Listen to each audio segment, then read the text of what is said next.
Thomas Frank wins his first North London derby 1-0, and I must say, Spurs look like they're going to be a serious football team now. In at least, they don't get mugged off, they don't leave themselves completely exposed on transition, they don't leave loads of open spaces for the opposition to just dance and party in.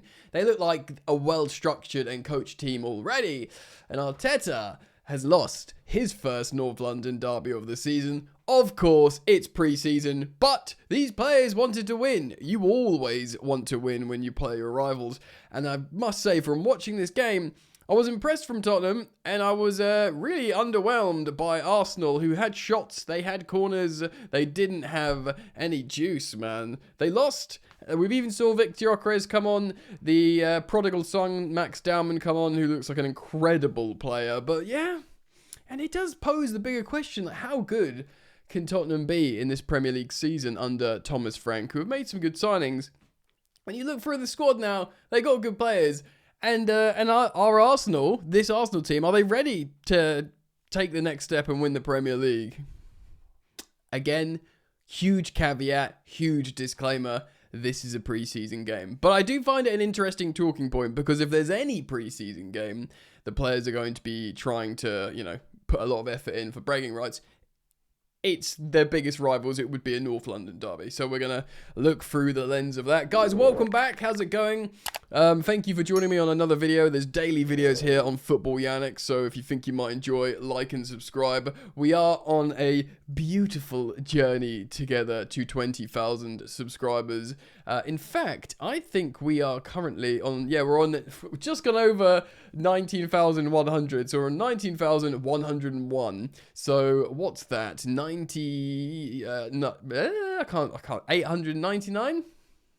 Is that right? Yes. My brain, maths. Anyway, thank you for liking and subscribing. Let's talk about this then a little bit. So these are the lineups that we saw start against each other in the North London derby.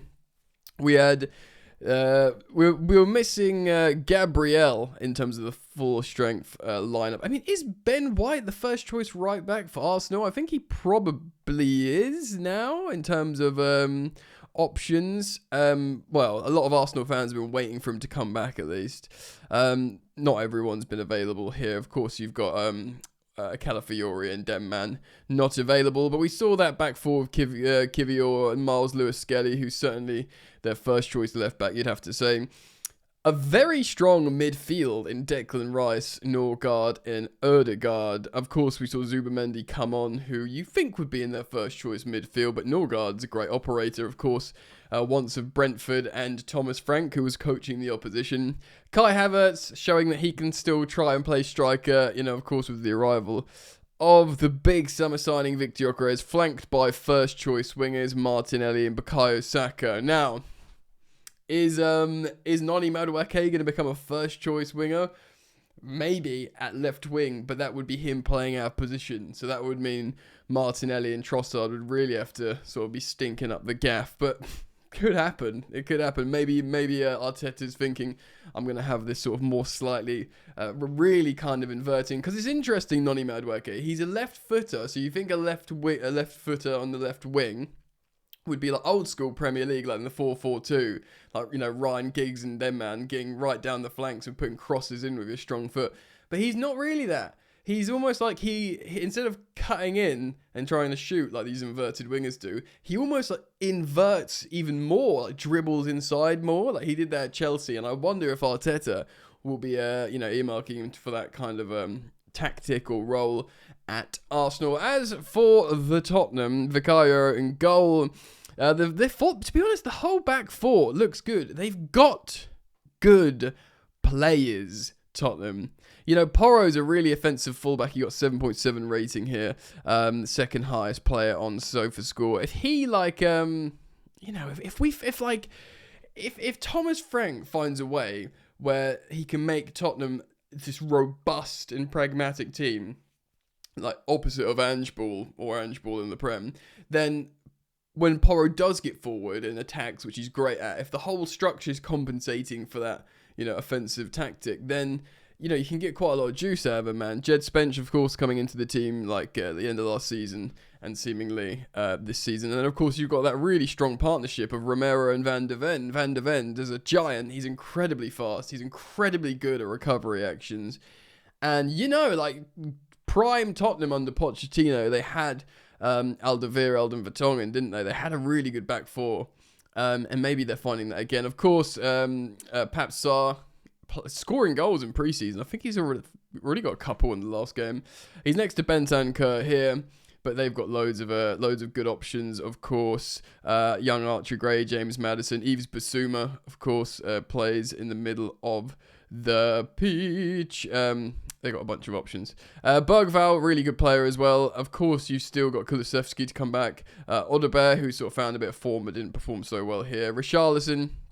You've still obviously got Solanke. You got Matisse Tell, who can play striker. There's lots of options.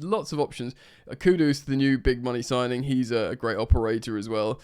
They're not like, you don't have any like superstars, but in a way, like, it poses. I'm going to end the video shortly and talking about how good Tottenham can be and, you know, how good Arsenal can be next season. But I want to speak a little bit more about this game first. Yeah, and so that's pretty much the lineups there. I want to look at the stats because I think Arsenal dominated in many ways, but they where are we here? The pragmatism of Thomas Frank showed through. So yeah, they only edged on possession, and Tottenham were like, fair enough, have some of the ball. We are winning. They had a big chance apiece, and look, only 6 shots from Spurs to Arsenal's 16. But you never felt like there was any true venom in Arsenal's play. I thought they were very underwhelming, actually. They had 13 corner kicks, and for a team that are supposed to be superstars on corner kicks, they look really poor. And yeah, man, like, to be honest, I really didn't see, like, if you look at the attacking momentum meter here, you might think, 16 shots from Arsenal to only Tottenham 6. But if you look at the attacking momentum meter, it's pretty on the left-hand side here. It's pretty even, and the second half, there was more Arsenal, but that was broadly and chiefly because Spurs were like, yeah, well, we're winning. We're going to demonstrate to our new manager how we can see a game out. And they very much did that. We did see, it's worth mentioning as well, the debut of Victor Gyokeres. There wasn't that many, to be honest. I thought Havertz had a couple of good touches, but him and Martinelli were disappointing. I thought Declan Rice was disappointing. Look at all the subs, and there's no one really performed well here. Max Dowman, he looks great, and he's genuinely a child. He's 15 years old. I think I spoke about him recently on a video. I heard John Terry talk about him, saying that this kid's different gravy granules. He does look incredible. Like, Arsenal have got a superstar. I think they need to be mindful to, like, he's literally, like, not done his GCSEs yet. It's so tough when you hype up a kid, especially in the new media age. They need to be careful with him. Because, man, what a player they've got. Like, they're incredible and frightening for us rivals. So Victor Gyokeres came on. Here he is.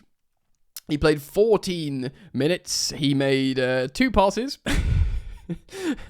but he completed them both, and he made a key pass, which is sort of fine.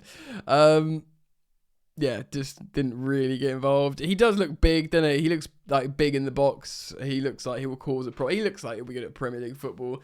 But, you know, Arsenal fans would have liked him to do something there. Right, so let's talk about it. Can Thomas Frank's Tottenham, who finished with not his Tottenham finished with less than 40 points last season, and Arsenal finished second, right? So Arsenal finished just off the title, and, well, you know, the place just off the title, and Tottenham finished just above the relegation zone. It would be very hard to be further apart, yeah? Could, going into this next campaign, Thomas Frank get more points than Mikel Arteta? Because everyone will be like, surely Arsenal have got to go for the title again. You know, Victor Gyokeres, he's the missing piece. Trust me, I've heard that before as a Chelsea fan when we re-signed Lukaku. We were the champions of Europe, but we needed that missing piece to win the Premier League, and it was Lukaku. He was the missing piece. He wasn't. Spoiler. Yeah, man. So, I just want to ask the question, is there a world where Thomas Frank, if Arsenal finally fall off after being the bridesmaids for so long, second, they just can't do it anymore. Other teams are better now. United will be better. Tottenham will be better. I think Chelsea, even though they were good, they'll be better. Man City are going to be better. is there a world where Arteta just maybe wins a cup, gets the trophy, you know, finally gets a trophy after 5 seasons and doesn't challenge for the league and just sort of lets that one go? And then maybe there's a world where Thomas Frank's Tottenham finish above them. And I'm only posing the question because Thomas Frank, look what he did with Brentford. And then I think that's going to scale up massively with what's afforded to him at Tottenham. And already, like just from this pre-season North London derby, I think they're going to be a really good, solid, sort of pragmatic team that can beat out opposition. But what's Arteta's Arsenal going to go? You know, are Arteta's Arsenal going to go up a level and win the league? Or are they going to regress? It could happen. So, yeah, let me know your thoughts. Thank you for joining me. Please do comment down in the comment section below your thoughts. Thank you for liking and subscribing and supporting the content. And yeah, I hope to see you back here very soon. Peace.